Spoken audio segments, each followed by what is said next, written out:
సతీష్ అని నిర్మించి తండ్రి యొక్క కుమారుని యొక్క పరిశుద్ధాత్మకి నామమున నీకు బాప్తిస్మం ఇచ్చుచున్నాను.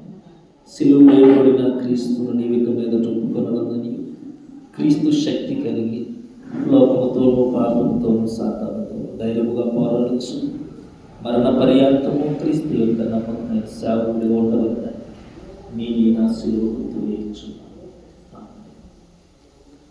మన ప్రభువైన యేసుక్రీస్తు యొక్క తండ్రి సర్వశక్తి గల దేవుడు నీటి మూలముగాను పరిశుద్ధాత్మ మూలముగా నిన్ను మరలా జన్మింపచేసి నీ పాపములన్నింటినీ క్షమించండి. ఆయన తన ప్రభు చేత నిత్య జీవమునకై నిన్ను బలపరచునుగాక. నీకు సమాధానం కలుగునుగాక.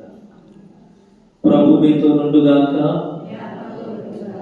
ప్రార్థన చేసుకుంటాము. సర్వశక్తి మిగిలిన కనికరముల దేవా, నీవు నీ సంఘం అనుగ్రహంతో కాపాడి వృద్ధిని అందించుచున్నావు. బాప్తిస్మం పొందిన ఈ బిడ్డలు నీటి మూలముగాను ఆత్మ మూలముగాను మరలా జన్మింపచేసుకున్నావు. ఇతని పాపములన్నింటినీ క్షమించి ఉన్నావు. ఇతను నీ బిడ్డలుగా నీ రాజ్యములకు వారసుడిగా చేసుకున్నావు. అంగీకరించినావు కనుక నీకు కృతజ్ఞతాస్తుతులు చెల్లించుచున్నాము.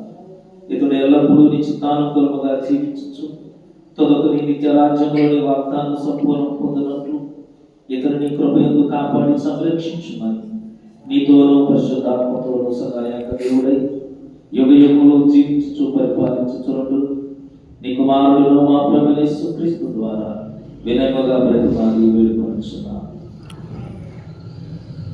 నీవు